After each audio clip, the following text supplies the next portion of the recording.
This works. We're on the clock. So, to recap, we've got Nate Wiggins going to the Dolphins. Graham Barton goes to the Eagles. Cooper DeJean to the Vikings.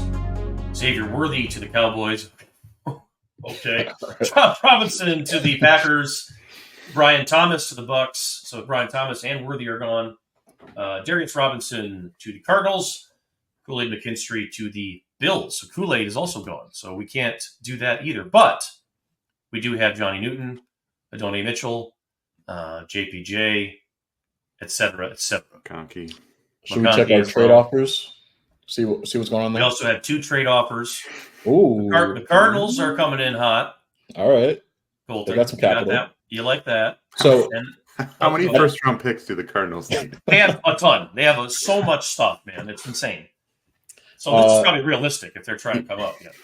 Zerloin did, like in that same tweet about the Commanders, saying that he would be shocked if they didn't come up. He mentioned the Cardinals as well. That's yes. This is a pretty realistic situation, I think, here. I think the Cardinals have so much stuff that Who's the other team there that's looking? It was Giants at 47, which would be a much lower dip, which is a little bit low for. I think we talked about the Raiders yesterday, did we not? The beat Raider, and that was a little bit low. Yeah, they tried to come up from 44. So Dave Sears, former Lions exec, is now the assistant GM with the Cardinals. So both those teams are the Commanders and Cardinals. Last year that was the trade, They right? traded last year, yep. Last year. So, well, Colton, what are they giving us here? So we could frame it similarly to what I did with the Commanders deal, where you move up in the third. So we would get 35. We would get 66. Yep. And we could get probably 104. And we give up 29 and 73. 29 and 73. 99% chance on that bad boy. Yeah. So that means the value's pretty good. So, I don't hate that. So you move down a few spots. You move up 7 spots in the third. Yeah. And you tack on a 4th rounder, early 4th. I don't hate that. Unless they don't have a 4th you're in love with someone. Yeah, can I see the board again? That's the thing. Like, who are we passing up on? There's Newton. Like, who would be your pick here if you were staying? So JPJ or Newton? We're going 6 spots down. Let's keep that in mind. If I was staying, I would go JPJ if I was staying. I would too, I think. Or Newton. I don't know. That's tough. I was going to say, I can make a case for Newton, but I understand the JPJ pick. Do you think either of those would be there at 35? I think it's possible. One of them will be there at 35. Maybe. I feel like the Ravens are taking... Jackson won't be there. I think one of them. Newton could be there. I think Newton and Jackson, Power Johnson are both gone. But probably both gone. Yeah. Can you scroll down a little? Yeah. I was going to say, but you've also got Ladd McConkey, Zach Frazier, who we've talked about. I think would probably be there. Yep. Jordan Morgan, Colton. Yep. We talked about, and all the receivers. And I think that's the cool part about this draft is like the receiver situation just doesn't stop getting good. Like it's good all the way to the end of the 3rd round, really. I mean, into the 4th round, probably. Yeah. And PFF, I think, is lower on Leggett, so he's probably still available like later on. Yes, he has not been taken. He's in like the much 50s or 60s. Yeah, there he is. So Leggett is still there. And Leggett's got the biggest range of anybody. Like Kuiper a couple weeks ago said 1st round on him, which Colton told me that, and I was like, "What the hell?" Like that. Well, yesterday, I don't know about that, but I think yesterday it came out. Leggett told someone on a podcast that the Panthers said they're hoping he falls to 33. Yeah, he's a freaky guy. I could see it. It's not out of the realm. He's got a ton of traits. Okay, so what are we thinking here? We're on the clock. 29. You want to do that trade? Do we piss off the city of Detroit and make them wait another day? Be the first pick? Yeah, Holmes is definitely going to do that. You get more picks on Friday then. If people go on Friday night, would be happy. And the weather's going to be better on Friday as well. So that's the thing to keep in mind, ladies and gentlemen. The weather is going to be nicer on Friday and Saturday. It'll get progressively better as it goes. So this trade back situation, people complaining about this, let's look at this from a realistic standpoint here, I think. So I don't hate the trade back. I'm fine with it. You guys do it? I like that trade. I would probably pull the trigger there. What did we say? 35, 66, 104 for 29 and 73, yes? 20. That looks right? 29 and 164, right? No, I said 73. You said 73? 164. I don't think we'll get it done. Yeah. Yeah. 164 will not get it done. We're moving up in the third from 73 to 66. I see what you're saying. Yeah. Gotcha. Yeah, this is all right. Okay. I don't mind this. You like this one, Chris? I mean, yeah. I mean, you're basically. Yes. There's nobody there that I'm like, I like it better with 164, but that was never realistic. Do you want to try to get 90 instead of 104? They do have 90. Oh, they do have 90. Yeah, let's try that. 72% chance. Hey, let's try that. Yeah, they'll probably accept it on PFF, but I don't know if they would do that in real life. So 104 is probably realistic. Let's do 104. I like this. So you're moving you're going back real 6, life. then you're moving up 7, and then you're getting the extra. What's 104? Third, fourth, early fourth? Early fourth. Yeah. Yes, So, the very top of the fourth. Yeah, right. Second pick in. So you like this one? Sure. Yeah. So all right, pulling the gun. Trade accepted. Go they pick. See who they're going up for. Resume draft. The Cardinals went up for Jackson Powers Johnson, Mitchell, Guyton, Leggett, and then goes Leggett. Leggett, first rounder, and Newton also gone. Got sniped by the Patriots. It went exactly how we didn't want it to go in every possible way. So there's your downside of trading back. Jackson Powers Johnson is gone. That's who the Cardinals went up to get. Odone Mitchell to the Ravens. Tyler Guyton to the 49ers. Leggett to the Chiefs at the bottom of the first round. Troy Franklin to the Panthers. And then Johnny Newton to the Patriots before the Lions come up here at 35. Putting us in a bit of a pickle, but also, like, that's the worst case scenario what we thought about. But, like, look at the board here. This is not that bad. Get out of there again. This is not that bad. Get out of there. You want to trade again? Well, I don't hate this board at 35. It would have been better but like Zach Frazier, for instance, I like a lot. And I don't know if I would have been comfortable with him at 29 necessarily. Maybe. I don't know. But like, I like Zach Frazier a lot. I wouldn't hate him there. Yeah. Well, that's the conversation, right? Too. Like, if you're moving down 6 spots, do you still have 6 guys that you're good with? Like, if you're in love with Johnny Newton. Right. And I'm not like to a point where I have to. Yeah, exactly. Crossing your fingers. Right.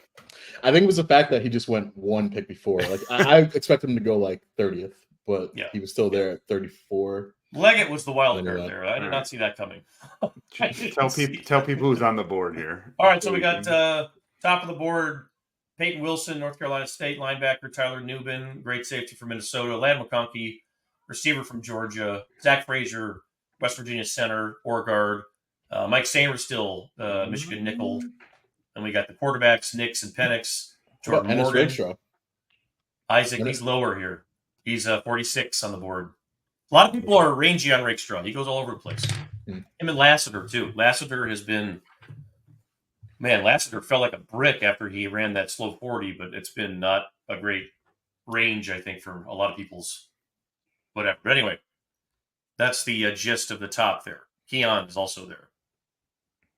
Roman Wilson. So what are the 2 or 3 names that jump out to you there? Ladd, Frazier. Yeah, for me it would be Ladd, Frazier, Jordan Morgan. Yeah, I don't hate Morgan. Yeah, it'd probably be those 3. So I think Fisk is a really good player.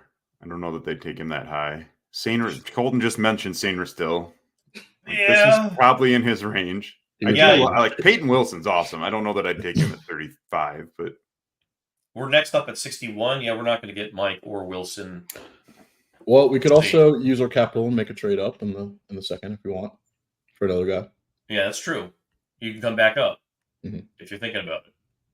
But there are a bunch of guys here that are not a bunch, but there's a couple like Ladd, Frazier, Sanders still's on the fringe. So here's a question I'll ask you guys. I don't know about Fisk either at 35. A Frazier-related question here, because I think if you get into, especially now that we've just added an extra pick on day 3, there's a lot of guys like round 3, round 4, round 5 guards who have a ton of experience and would probably be fine picks and could be backups and then start down the line. There's a bunch of them. Do you need to draft a guy like Frazier's probably a center? Maybe he can play some guard. What are you drafting? Are you trying to get a guy who can play both spots? Are you trying to get a center? Or where are you looking up front? That's my hesitation with Frazier. Yeah. because everything I read, it's like, oh, we don't know if he can play guard. And it's like, well, if you can't play guard, I think he can. He's a center only. Then Frank, I mean, I know we like to talk about Frank's injury history a lot, but he's only 27. Like, I don't know. He could just try to keep playing through the pain. This is why it's all speculative. That's why the whole situation, even with JPJ, but I think it's the same conversation with Frazier and Jackson, to be quite honest. I think Frazier would be able to play guard in their situation.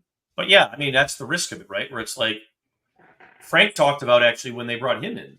Like, you know, it was horrible when I had to play guard. It sucked. I was a disaster. And he got lit up at guard. Like, he was like, I lost all my confidence. It was a freaking mess. I hated it. Like, blah, blah, blah. Like, so, yeah. I mean, maybe it's not the best case scenario. There's a lot to weigh there. And like we've said every time, like, you can't do this without having, like, basically Frank be on board with it or, like, being part of the conversation. So that's the motivation there. But otherwise, to Chris's point, no, you probably wait.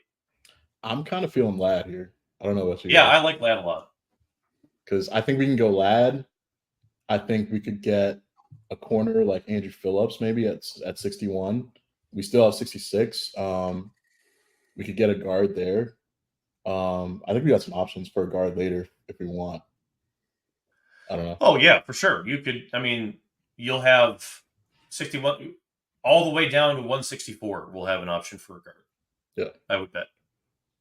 A good player that's going to be fine. That's going to come in and do who's whatever. The Wisconsin center? Like Tanner Bortolini? Yeah, who's also He's pretty good. A really athletic player. Round. Yeah. 104 for him. Yep, you can definitely wait. So it's a question of if they do this, then Frank has told them, you know, I don't know how much long, you know what I mean? Like, that would be my read into that. If they do something like what we're talking about, if they were to take Frazier or Jackson, even Jackson at 29, I think if you were going to do that, that's the conversation. Is Frank is like, I only got 2 more years left, guys, or whatever, you know. That, or like they can justify it by saying, well, Kevin Zeitler is on a 1-year deal. He's 34. Let's draft his replacement now, and then whenever Frank leaves, we'll slide over that player to for sure. Yes, and I think that's the point. It's like this is the dream scenario of like if he does leave and you're kind of stuck. Well, you're not stuck. Now you've got a center ready to go. Like, and the center is the harder thing to fill, in my opinion, than the guard. Usually, this is a good center class, though. You know. So what are we feeling? I like Ladd over Frazier there quite a bit, actually. Chris, how do you feel? I mean, I've been banging the table for Ladd at 29, so I think if you get him at 35, really good deal. Right, let's do it then. Yeah, we're gonna lock in Ladd McConkey from Georgia.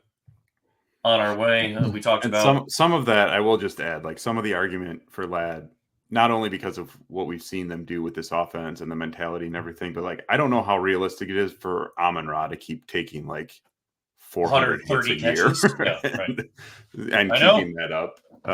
Well, look what the Rams Look what the Rams just did, right, with Cooper and Puka, and obviously it's going to work out the way, and we'll recap this here in a second. But it's going to work out fine for them, and it didn't work out. Maybe, I mean, you're not going to predict Puka's going to be what he is in the 6th round, but like they're two similar players in that they're really hard to cover. They're savvy. They're just really, really good route runners. They always get open. Like, it's just hard to play them. And so that's the case. So I think with Ladd, the best case is like Chris's point. Like, if you get down the road, I think they're going to pay St. Brown probably this summer, right, Colton? Yeah. You get like Reeves down the road and he's like, I want $30 million or 35. Be like, okay, we got Ladd. Okay, you know what I mean? Like, that's also the benefit of doing something like that. Not to say that you would do that, but you know, it's a little insurance. JMO insurance too, in case that doesn't pan out the way you wanted it to. And again, they do think, I think, pretty highly of JMO right now. Yes. Sure. All I heard in Indy from everybody who would know was they think he is going to really surprise some people. They are very excited, or they were as of 2 months ago. So they still are. Yeah. Okay. Well, can confirm. I mean, it's like you never know with Jameson. Things change sometimes, like the wind. But yes, I heard great things about him in Indy. People were very, very excited.